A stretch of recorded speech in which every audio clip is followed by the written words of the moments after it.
Hi everyone, classification of elements and periodicity in properties देख रहे थे। इलेक्ट्रोनेगेटिविटी कर रहे थे हम लोग। क्या है इलेक्ट्रोनेगेटिविटी, कौन कौन से स्केल्स हैं जिससे इलेक्ट्रोनेगेटिविटी पता किया जाता है, एलिमेंट का कैलकुलेट किया जाता है। यहाँ तक हम लोग कर चुके थे। अब अभी के इस लेक्चर में जो है हम लोग को करना फैक्टर्स। सो फैक्टर्स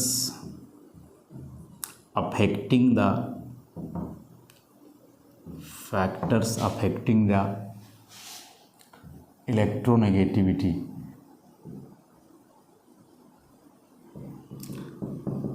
इलेक्ट्रोनेगेटिविटी को कौन कौन से फैक्टर प्रभावित करते हैं।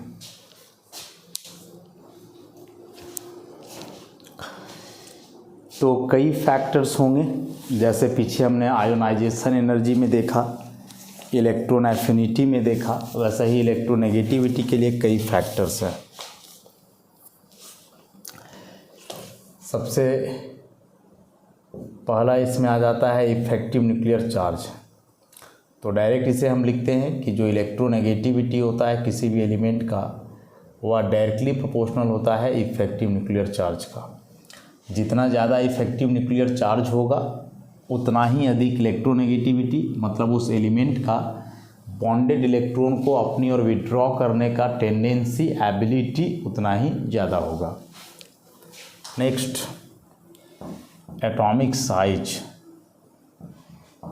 अब इफेक्टिव न्यूक्लियर चार्ज का डायरेक्टली प्रोपोर्शनल है, इसका सिंपल सा मतलब है कि electronegativity is inversely proportional to atomic size, क्योंकि इन दोनों में इन्वर्स रिलेशन है। तो यदि एक का डायरेक्टली प्रोपोर्शनल है तो दूसरे का इन्वर्सली हो जाएगा। और नेक्स्ट इसमें है, वह है थोड़ा अलग सा, जो अभी तक हम लोग पढ़े नहीं हैं। सी नंबर में हाइब्रिडाइजेशन। यह हाइब्रिडाइजेशन कोई छोटा सा टॉपिक नहीं है, बल्कि एक बहुत बड़ा कंसेप्ट है, तो जो आप इसके बाद का unit chemical bonding and molecular structure में पढ़ोगे, काफ़ी डिटेल में पढ़ोगे। और अभी इसके बारे में बताया भी नहीं जा सकता है, फिर भी थोड़ा बहुत कि अलग अलग एटॉमिक ऑर्बिटल्स के बारे में आप सुने हो, S, P, G और F। अब होता क्या है कि जब कोई एटम्स कंबाइन करके मॉलिक्यूल बनाते हैं तो उस एटम का एटॉमिक ऑर्बिटल भी आपस में कंबाइन करता है, एटॉमिक ऑर्बिटल आपस में ओवरलैप करता है, तब जाकर के उसके बीच बॉन्ड बनता है। तो यदि मान लो कि S का ऑर्बिटल और P का एक ऑर्बिटल कंबाइन किया तो वैसे हाइब्रिडाइजेशन को कहते हैं sp हाइब्रिडाइजेशन। उसी प्रकार से S का एक ऑर्बिटल और P का दो ऑर्बिटल कंबाइन किया हो तो वो कहलाता है sp2 हाइब्रिडाइजेशन। वैसे S का एक ऑर्बिटल और P का तीन ऑर्बिटल कंबाइन करता हो तो कहलाएगा sp3 हाइब्रिडाइजेशन। अब P में तीन ही ऑर्बिटल होता है, तो अब S और 4p नहीं होगा, S और 3p तक, क्योंकि P में तीन ऑर्बिटल्स जानते हैं ना हम लोग। S में एक ऑर्बिटल, P में तीन ऑर्बिटल्स, D में 5 ऑर्बिटल्स, F में 7।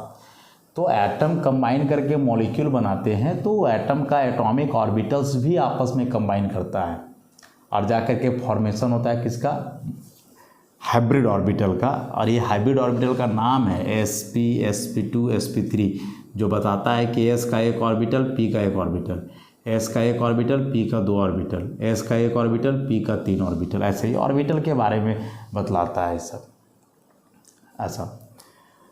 अब इसमें से हाइब्रिडाइजेशन पे कैसे डिपेंड करता है, ज़रा उसको समझेंगे हम लोग। तो यदि यहाँ हम कहते हैं कि यह sp हाइब्रिडाइजेशन है, तो इसका मतलब आप ऐसे समझ लो कि जैसे S का एक ऑर्बिटल होता है, P के तीन ऑर्बिटल्स होते हैं। अब यदि S और P का ऐसे आपस में कंबाइन करता हो तो वह कहलाएगा sp। तो मिलने के पहले ही S है, ही P है, लेकिन मिल गया तो ये दोनों हो गया sp sp। उसी प्रकार से मान लो P का एक नहीं बल्कि यहाँ तक P का दो मिला हो तो sp2, तो यहाँ एक ऑर्बिटल और आ जाएगा, काहे कि तीन मिलाए हो, और तीनों इस बार कहलाएगा sp2। उसी प्रकार से S का एक ऑर्बिटल और P का मान के चलो तीनों मिल रहा हो, तो P का जब ये तीनों ऑर्बिटल मिलेगा यहाँ से यहाँ तक, तो हाइब्रिडाइजेशन हो जाएगा sp3 और एक ऑर्बिटल और हो जाएगा, और इस सब sp3 कहलाएगा ऐसे। तो अभी जब ऑर्बिटल नहीं मिल रहा है तो यह ऑर्बिटल 100% एस है और ये सारे ऑर्बिटल 100% पी है। लेकिन चूंकि अब इसमें देख रहे हो एस और पी दोनों है, इसका मतलब यह ऑर्बिटल ना तो प्योर एस रहा ना ही प्योर पी रहा, बल्कि दोनों मिक्स्ड कैरेक्टर आ गए इसमें, एस और पी दोनों मिला हुआ है इसमें। समझ रहे हो बात को? तो कैसे किया जाए इसे कि कितना परसेंट एस या कितना परसेंट पी है? तो बड़ा सिंपल सा है कि परसेंटेज ऑफ एस निकालोगे तो एस का ऑर्बिटल कितना है? 1। टोटल ऑर्बिटल्स कितने हैं? 2। और परसेंटेज की बात कर रहे हो मतलब 100, तो ये हो गया 50%। उसी प्रकार से P तो 50% एस है तो 50% P हो जाएगा। वैसे इसके लिए निकालो, परसेंटेज ऑफ एस निकालोगे तो एस का ऑर्बिटल 1, टोटल ऑर्बिटल हुए 3 और 100 से मल्टीप्लाई करोगे 33.3% आ जाएगा एस, तो बाकी 66.7% हो जाएगा P। वैसे लास्ट में इसमें एस का ऑर्बिटल 1, टोटल 4 है, 3 पी का और 1 एस का इंटू 100, तो ये हो जाएगा 25% एस, तो फिर 75% हो जाएगा पी। क्या देख रहे हो यहाँ कि जैसे ही आप ऊपर से नीचे आ रहे हो, माने sp से sp2 और sp2 से sp3, तो s कैरेक्टर को खाली देखो बस। s कैरेक्टर क्या हो रहा है? घट रहा है, डिक्रीज कर रहा है। ऊपर से नीचे आने पर s कैरेक्टर डिक्रीजेज। अभी s कैरेक्टर घटने से क्या होगा, बस इस बात को केवल समझना। यदि किसी में s कैरेक्टर ज़्यादा है तो इसका मतलब हुआ कि इसका मैक्सिमम इलेक्ट्रॉन s में है, और यदि s कैरेक्टर कम है इसका मतलब कि इसका कम ही इलेक्ट्रॉन s में है, ज़्यादा से ज़्यादा इलेक्ट्रॉन किस में है? p में है। अब ये जो sp-df ऑर्बिटल्स होते हैं इसके बारे में हम लोग देखे हैं कि यदि यह न्यूक्लियस है तो न्यूक्लियस के सबसे नज़दीक s होगा, थोड़ा दूर p होगा, थोड़ा दूर d होगा और सबसे दूर f होगा। तो मान लो कि मैक्सिमम इलेक्ट्रॉन s में है, मैक्सिमम इलेक्ट्रॉन किस में है? s में है, मतलब वह इलेक्ट्रॉन न्यूक्लियस के सबसे करीब है, तो वह इलेक्ट्रॉन न्यूक्लियस से सबसे ज़्यादा अट्रैक्ट होगा। इसका मतलब कि यहाँ ज़्यादा स्टेबिलिटी होगा, क्योंकि इलेक्ट्रॉन न्यूक्लियस से जितना ज़्यादा अट्रैक्शन फील करेगा इसका मतलब कि उसका स्टेबिलिटी जो है उतना ही अधिक होगा और उतना स्टेबल चीज़ होगा। तो एस कैरेक्टर ज़्यादा होने का मतलब हुआ कि ज़्यादा से ज़्यादा इलेक्ट्रॉन एस में जाएगा, और ज़्यादा से ज़्यादा एस इलेक्ट्रॉन जाएगा तो एस तो न्यूक्लियस के सबसे करीब है, तो वह इलेक्ट्रॉन न्यूक्लियस में सबसे ज़्यादा अट्रैक्ट होगा। तो इलेक्ट्रॉन तो वहीं जाना चाहेगा ना जिसमें वह न्यूक्लियस की तरफ मैक्सिमम अट्रैक्शन फील करे, और मैक्सिमम अट्रैक्शन तब फील करेगा जब वह न्यूक्लियस के सबसे नज़दीक होगा। तो इसका मतलब हुआ कि जिसमें एस कैरेक्टर सबसे ज़्यादा है उसमें इलेक्ट्रॉन सबसे ज़्यादा जाना चाहेगा, और इलेक्ट्रॉन उसमें सबसे ज़्यादा जाना चाहेगा मतलब कि वैसे ऑर्बिटल का या वैसे एटम का फिर इलेक्ट्रोनेगेटिविटी क्या हो जाएगा? सबसे अधिक हो जाएगा, सबसे ज़्यादा हो जाएगा। सिंपल सा बात है।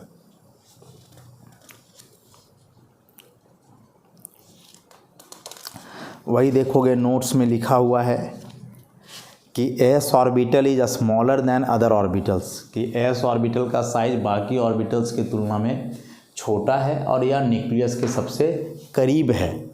Thus an atom having hybrid orbitals with a greater S character in a molecule has electron density closer to the nucleus of that atom.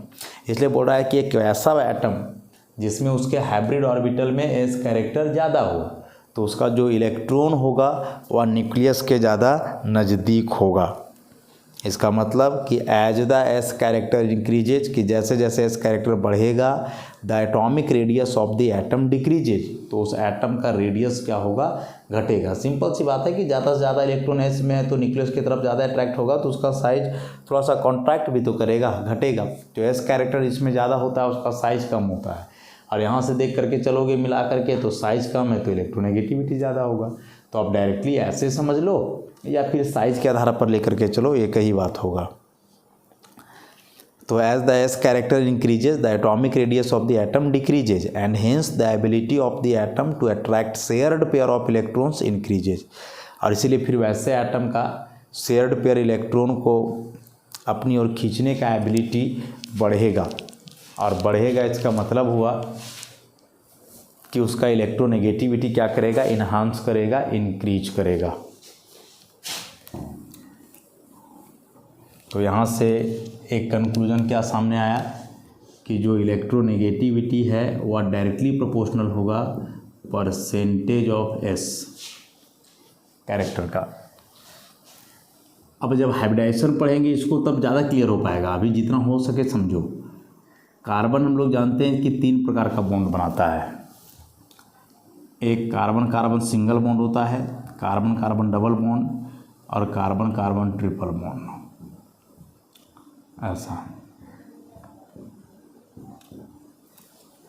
तो हाइब्रिडाइजेशन की बात करें तो कार्बन कार्बन सिंगल बॉन्ड जो होता है इसका हाइब्रिडाइजेशन sp3 होता है। कैसे होता है हाइब्रिडाइजेशन में पढ़ा जाएगा। डबल बॉन्ड वाले का हाइब्रिडाइजेशन sp2 होता है और ट्रिपल बॉन्ड वाले का हाइब्रिडाइजेशन sp। परसेंटेज एस देखें अभी निकाले, sp3 वाले में 25% होता है, इसमें 33.3% होता है और इसमें आता है 50%, ऐसा। और जैसा कि अभी हमने लिखा कि electronegativity directly proportional to S character, तो इसका मतलब कि सब जगह कार्बन ही है, लेकिन इस सब में सबसे ज़्यादा इलेक्ट्रोनेगेटिव कौन होगा, या ट्रिपल बॉन्ड वाला carbon. So electronegativity of carbon increases, electronegativity of carbon increases, कि जैसे लेफ्ट टू राइट जाएंगे इस कार्बन का इलेक्ट्रोनेगेटिविटी क्या होगा, बढ़ेगा, इंक्रीज करेगा। यही सिंपल सा था। तो पूरा बात नहीं भी समझ पा रहे होगे तो बस इतना सा क्लियर करके रखो, जब हाइब्रिडाइजेशन पढ़ेंगे तो हो जाएगा। अभी इतना ऐसा याद रखो कि ट्रिपल बॉन्ड वाले एटम का इलेक्ट्रोनेगेटिविटी ज़्यादा होता है डबल बॉन्ड से, डबल बॉन्ड वाले ज़्यादा होगा सिंगल बॉन्ड से। जैसे मान के चलो carbon nitrogen single bond, carbon nitrogen double bond, carbon nitrogen triple bond. यहाँ भी पूछ सकता है कि बताओ तीनों में से कहाँ कार्बन का इलेक्ट्रोनेगेटिविटी सबसे अधिक है, या कार्बन का ही क्यों, नाइट्रोजन का भी पूछा जा सकता है कि बताओ नाइट्रोजन का इलेक्ट्रोनेगेटिविटी ज़्यादा कहाँ होगा। तो ट्रिपल बॉन्ड वाले का सबसे ज़्यादा, उससे कम डबल बॉन्ड, उससे कम सिंगल बॉन्ड। सबसे कम इलेक्ट्रोनेगेटिविटी सिंगल बॉन्ड का, क्योंकि सिंगल बॉन्ड में एस कैरेक्टर सबसे कम होता है। ये फैक्ट्स जो है ना कि ट्रिपल बॉन्ड वाले का इलेक्ट्रोनेगेटिविटी ज़्यादा होता है डबल बॉन्ड से उसका, ये आगे बहुत काम देगा। जब हम लोग चैप्टर्स पढ़ेंगे ऑर्गेनिक केमिस्ट्री में तो वहाँ बहुत ही ज़्यादा यूज है इस बात का। एसिडिटी वगैरह जब आप एक्सप्लेन करोगे हाइड्रोजन का तो वहाँ फिर इसके बारे में आप देखोगे।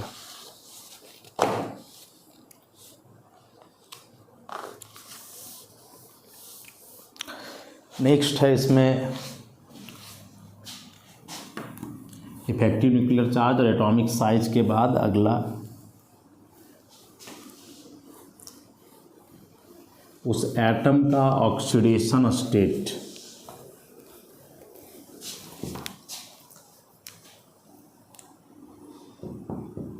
Oxidation state of the element, element का ऑक्सीडेशन स्टेट। तो यहाँ से भी आप याद रखो कि electronegativity is directly proportional to number of positive oxidation state but inversely proportional to number of negative oxidation state. Positive oxidation state जितना ज़्यादा है इलेक्ट्रोनेगेटिविटी उतना अधिक होगा, लेकिन वही यदि नेगेटिव ऑक्सीडेशन स्टेट ज़्यादा है तो फिर इलेक्ट्रोनेगेटिविटी कम होगा। और एक्सप्लेनेशन बार बार पढ़ते आ रहे हैं वही है कि जैसे मान लिया जाए आयरन है, अब आयरन पर +1 हो सकता है, +2 हो सकता है और +3 भी हो सकता है ऐसे। अब इस केस में यदि लेफ्ट टू राइट जाओगे तो क्या क्या ऑब्जर्व कर रहे हो, number of positive charge increases. और जब यह पॉजिटिव चार्ज बढ़ रहा है तो क्या देखा था हमने पीछे स्लेटर रूल में, इफेक्टिव न्यूक्लियर चार्ज भी बढ़ता है। और जब इफेक्टिव न्यूक्लियर चार्ज बढ़ेगा तो साइज घटेगा, और साइज घटेगा तो tendency to attract shared pair electron increases, और जब शेयर्ड पेयर इलेक्ट्रॉन अट्रैक्ट करने का टेंडेंसी बढ़ेगा तो उसका इलेक्ट्रोनेगेटिविटी घटेगा। सिंपल सी बात है, इलेक्ट्रोनेगेटिविटी डिक्रीजेज।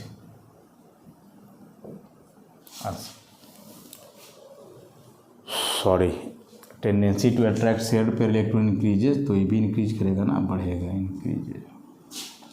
तो इसका मतलब कि इन सब में सबसे ज़्यादा इलेक्ट्रोनेगेटिव कौन है? Fe++ है। तो पहले से देख चुके हैं कि जैसे जैसे प्लस चार्ज बढ़ता है तो इफेक्टिव न्यूक्लियर चार्ज बढ़ेगा, साइज घटेगा। अब छोटा साइज है तो जाहिर सी बात है कि वह इलेक्ट्रॉन पेयर को ज़्यादा अट्रैक्ट करेगा, ताकि उसका अट्रैक्टेड इलेक्ट्रॉन न्यूक्लियस के नज़दीक रहे, और न्यूक्लियस के नज़दीक रहे इसका मतलब कि वह ज़्यादा अट्रैक्शन फील करेगा, और ज़्यादा अट्रैक्शन फील करेगा तो बढ़िया है, वह इलेक्ट्रॉन वहाँ जाना चाहेगा, और उस केस में उसका इलेक्ट्रोनेगेटिविटी क्या होगा? सबसे ज़्यादा होगा। समझ गए इस बात को? अब इसी से लेकर के आगे कई फैक्ट्स को एक्सप्लेन किया जा सकता है, जैसे कोई ऑक्सो एसिड्स हो, HClO, HClO2, HClO3, HClO4, ऊपर में हाइपोक्लोरस एसिड, फिर है क्लोरस एसिड, फिर है क्लोरिक एसिड, और यह परक्लोरिक एसिड। ऐसे तो इसमें से सब जगह क्लोरीन है। क्लोरीन का जब चार्ज निकालोगे, जो आगे पढ़ोगे ऑक्सीडेशन नंबर निकालने रेडॉक्स रिएक्शन चैप्टर में, तो यहाँ क्लोरीन का है +1, यहाँ है +3, यहाँ है +5, यहाँ है +7। कैसे कैलकुलेट किए? तो हाइड्रोजन का चार्ज जानते हो +1, ऑक्सीजन का -2, तो +1 और -2, -1, और -1 है तो उसके बदले में Cl पर +1 होगा, तभी तो न्यूट्रल होगा। उसी प्रकार से यहाँ H पर +1, ऑक्सीजन पे -2, टोटल है 2, तो -4, +1 और -4, -3, तो क्लोरीन पे +3 होगा, तब बराबर हो जाएगा। यहाँ H पे +1, ऑक्सीजन पे -2, टोटल 3 है तो -6, तो +1 और -6, -5, तो क्लोरीन पे +5 बराबर हो जाए। हाइड्रोजन पे +1, ऑक्सीजन पे -2, 4 है तो -8, +1 -8, -7, तो क्लोरीन पे +7। ऐसे अब यदि पूछे कि चारों में बताओ कि सबसे ज़्यादा इलेक्ट्रोनेगेटिविटी क्लोरीन का कहाँ है, तो ऑब्वियसली जो अभी यहाँ समझाए हम कि electronegativity is directly proportional to number of positive oxidation state, तो उस केस में उस पर जो है सबसे ज़्यादा होगा। लेकिन वही नेगेटिव के लिए पूछे तो कहानी उल्टा है। ऑक्सीजन O-, O-, पूछेगा इन तीनों में इलेक्ट्रोनेगेटिविटी का वेरिएशन बताओ, तो उल्टा है। नंबर ऑफ नेगेटिव चार्ज जितना ज़्यादा होगा इलेक्ट्रोनेगेटिविटी कम होगा। क्यों? क्योंकि जब नेगेटिव चार्ज बढ़ता है, मान लो यहाँ से number of negative charge increases, तो उससे क्या हो रहा है? उससे इफेक्टिव न्यूक्लियर चार्ज घटता है, effective nuclear charge decreases. Negative charge होने के चलते इंटर इलेक्ट्रॉनिक रिपल्सन बढ़ेगा, इंटर इलेक्ट्रॉनिक रिपल्सन इंक्रीजेज, तो उससे क्या होगा? साइज बढ़ेगा, साइज इंक्रीजेज, और साइज बढ़ेगा तो फिर डायरेक्ट लिख देते हैं यहाँ, यही वाला बात हो जाएगा। Tendency to attract shared pair electron decreases, तो इसलिए इलेक्ट्रोनेगेटिविटी भी क्या होगा? घटेगा, डिक्रीजेज। तो इन सब में सबसे कम इलेक्ट्रोनेगेटिव हो गया O-, और सबसे ज़्यादा हो गया। ऐसा करके क्वेश्चन भी एग्जाम में आएगा कि माइनस वाला ऐसे देगा और बोलेगा बताओ इलेक्ट्रोनेगेटिविटी का वेरिएशन क्या है सबके लिए। तो बस इस पॉइंट को याद रखना जो हम यहाँ लिख रहे हैं डायरेक्टली और इन्वर्सली करके, कि number of positive oxidation state का डायरेक्टली प्रोपोर्शनल होता है इलेक्ट्रोनेगेटिविटी, लेकिन number of negative oxidation state का इन्वर्सली प्रोपोर्शनल है। रीजन समझ गए हम लोग।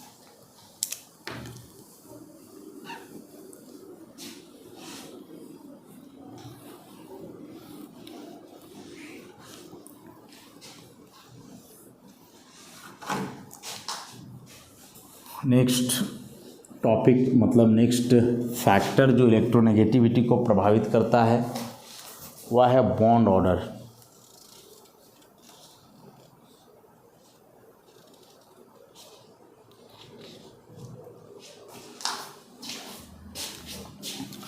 Bond order.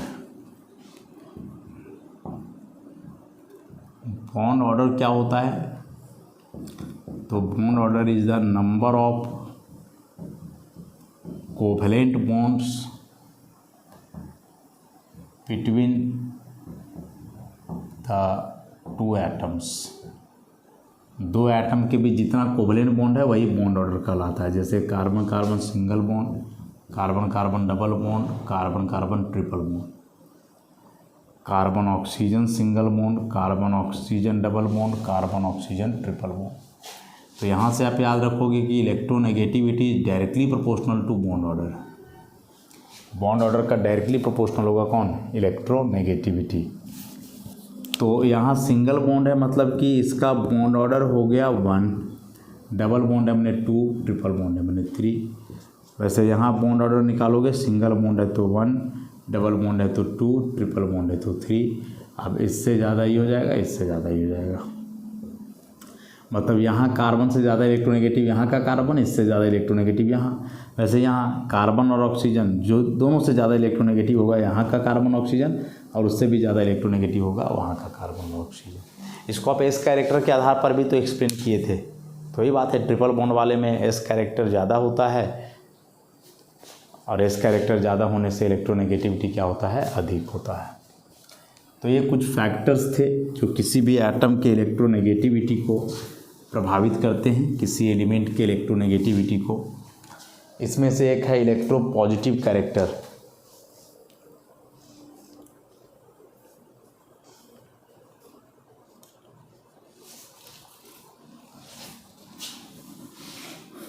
अंतिम फैक्टर इलेक्ट्रोपॉजिटिव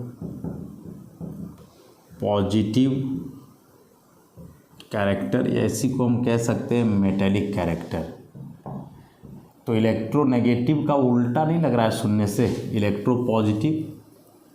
तो सिंपल सा बात हुआ कि electronegativity is inversely proportional to electropositivity, is inversely proportional to electropositivity. अब इलेक्ट्रोपॉजिटिविटी ज़्यादा है तो इलेक्ट्रोनेगेटिविटी कम होगा, और इलेक्ट्रोपॉजिटिविटी कहने का मतलब हुआ उसका मेटेलिक कैरेक्टर। इलेक्ट्रोपॉजिटिविटी रिलेटेड है आयोनाइजेशन एनर्जी और इलेक्ट्रॉन एफिनिटी से। हाँ, कि जो इलेक्ट्रोपॉजिटिविटी है या इन्वर्सली प्रोपोर्शनल होता है आयोनाइजेशन एनर्जी का, कि आयोनाइजेशन एनर्जी ज़्यादा तो इलेक्ट्रोपॉजिटिव कैरेक्टर कम, आयोनाइजेशन एनर्जी कम तो इलेक्ट्रोपॉजिटिव कैरेक्टर ज़्यादा। तो जैसे इलेक्ट्रोनेगेटिव कैरेक्टर का मतलब हमने समझा था इलेक्ट्रॉन गेन करने का टेंडेंसी, शेयर्ड पेयर इलेक्ट्रॉन को खींचने का पावर टेंडेंसी। उसी प्रकार से इलेक्ट्रोपॉजिटिविटी का मतलब उल्टा हो गया। इसमें कोई एटम क्या करेगा कि अपना इलेक्ट्रॉन आसानी से देगा। तो जो एटम का इलेक्ट्रॉन देने का टेंडेंसी सबसे ज़्यादा होगा, बोलेंगे उसका इलेक्ट्रोपॉजिटिविटी सबसे अधिक है। जिस एलिमेंट का इलेक्ट्रॉन देने का टेंडेंसी सबसे ज़्यादा होगा, बोलेंगे कि उसका इलेक्ट्रोपॉजिटिविटी क्या है? अधिक है, सबसे ज़्यादा है।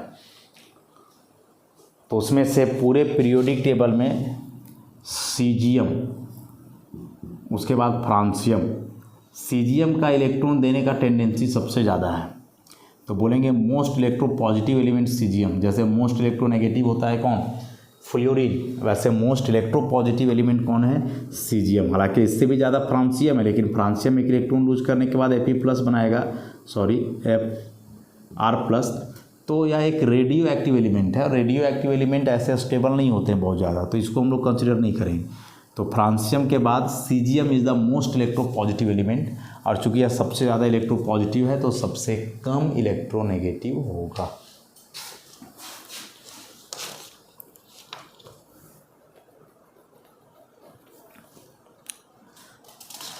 अब है वेरिएशन, इलेक्ट्रोनेगेटिविटी का पीरियोडिक टेबल में क्या वेरिएशन है।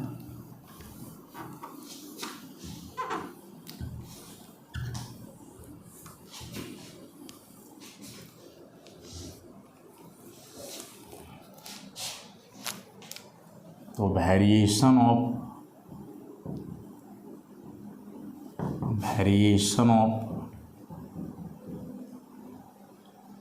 Electronegativity in the periodic table, periodic table में इलेक्ट्रोनेगेटिविटी का वेरिएशन। तो पीरियोडिक टेबल मतलब हम लोग दो चीज़ देखते हैं, एक देखते हैं along the period left to right और एक देखते हैं down the group top to bottom. तो ये मान लो लेफ्ट टू राइट पीरियड के वेरिएशन को बता रहा है, ये टॉप टू बॉटम ग्रुप के वेरिएशन को। तो जैसा कि पढ़े हैं कि लेफ्ट टू राइट हम लोग जानते हैं तो इफेक्टिव न्यूक्लियर चार्ज बढ़ता है और उसके चलते साइज डिक्रीज करता है, एटॉमिक साइज डिक्रीज करता है और एटॉमिक साइज घटेगा तो अभी हम लोग पढ़े कि इलेक्ट्रोनेगेटिविटी क्या होगा, बढ़ेगा। पूरा एक्सप्लेनेशन तो देख ही चुके हैं।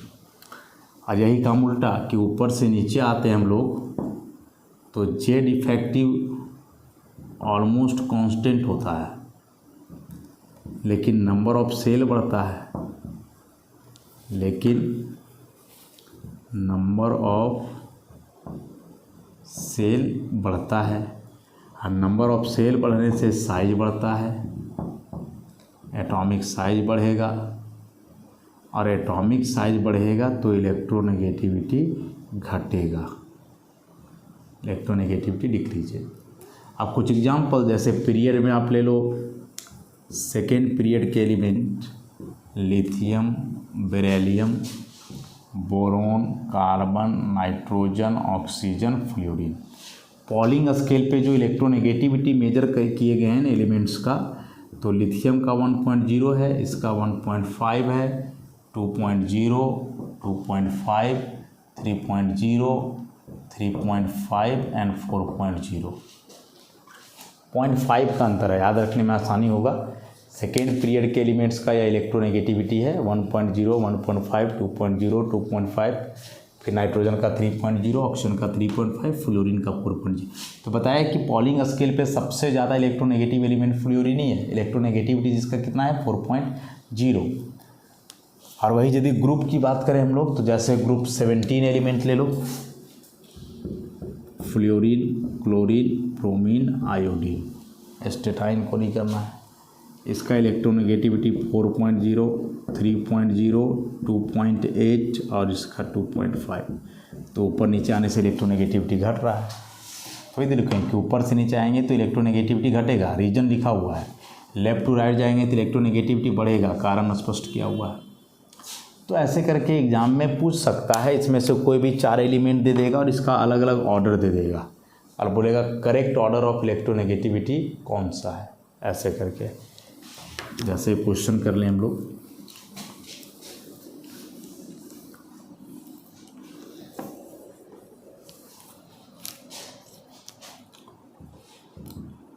Which one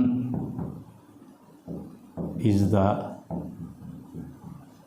correct order of electronegativity?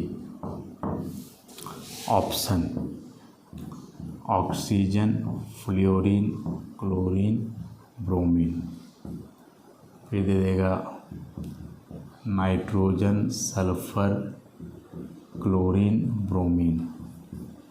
फिर दे देगा फ्लोरीन, ऑक्सीजन, नाइट्रोजन और मान लो यहाँ दे देगा फास्फोरस। फिर दे देगा फ्लोरीन को तो हटा ही दो, ऑक्सीजन, फिर नाइट्रोजन, फिर दे देगा नाइट्रोजन पे माइनस और यहाँ दे देगा मान लो लिथियम। ऐसे पूछ रहा है करेक्ट ऑर्डर कौन है इसमें से इलेक्ट्रोनेगेटिविटी का। तो यहाँ से तो छाट ही सकते हो। ऑक्सीजन हम लोग देखिए फ्लोरीन सबसे ज़्यादा है तो यहाँ तो फ्लोरीन को कम दिखाया जा रहा है तो होगा नहीं। नाइट्रोजन से ज़्यादा सल्फर नहीं होगा, क्लोरीन से ज़्यादा ब्रोमीन कैसे होगा, क्लोरीन के नीचे है ब्रोमीन तो डाउन द ग्रुप जाने से घटता है, यहाँ ब्रोमीन का ज़्यादा दे दिया, ये भी नहीं होगा। फ्लोरीन सबसे ज़्यादा ठीक है यहाँ तक, उससे कम ऑक्सीजन ठीक, उससे कम नाइट्रोजन बढ़िया, और सबसे कम फास्फोरस इन सब में, ठीक है, करेक्ट ऑर्डर है। वैसे इसको भी देखो, ऑक्सीजन का ज़्यादा होगा नाइट्रोजन से, नाइट्रोजन का कम होगा मतलब नाइट्रोजन का ज़्यादा होगा N- से, माइनस आ जाने से इलेक्ट्रोनेगेटिविटी घटता है, और इसमें भी कम होगा लिथियम का, मेटल है सबसे कम, तो ए भी सही है। ऐसे दो ऑप्शन सही है। तो ऐसे करके आप क्वेश्चंस को प्रैक्टिस करोगे। लगभग समाप्ति की ओर हैं हम लोग। अब 1-2 टॉपिक्स इसमें बचे हुए हैं, diagonal relationship, inert pair effect और उसका 1-2 एप्लीकेशन। मतलब मुश्किल से भी 1 या 2 लेक्चर और चलेगा तो यह चैप्टर समाप्त होगा, और उसके बाद फिर हम लोग NCERT के सारे प्रॉब्लम्स को एक एक करके डील करेंगे। तो इतना आप कर लोगे। इस चैप्टर का हम पहले ही बता चुके हैं कि जो सबसे इम्पॉर्टेंट टॉपिक है इस चैप्टर में वह सेकेंड पार्ट, जो हम लोग पीरियोडिसिटी जहाँ से पढ़ रहे थे, atomic size, ionisation energy, electronegativity, electron affinity, इन 4 टॉपिक्स को आप अच्छे से कवर अप कर लो, फिर कोई दिक्कत नहीं होना। बाकी उधर जो पीछे पीरियोडिक टेबल का डेवलपमेंट वगैरह पड़े, नॉट वेरी मच इम्पॉर्टेंट। और सबसे भी इम्पॉर्टेंट एक था जो पोजीशन फाइंड कर रहे थे हम लोग एलिमेंट्स का पीरियोडिक टेबल में, वहाँ से। तो ठीक है, आज के लिए इतना ही, बाकी हम लोग नेक्स्ट लेक्चर से कंटिन्यू करेंगे। धन्यवाद।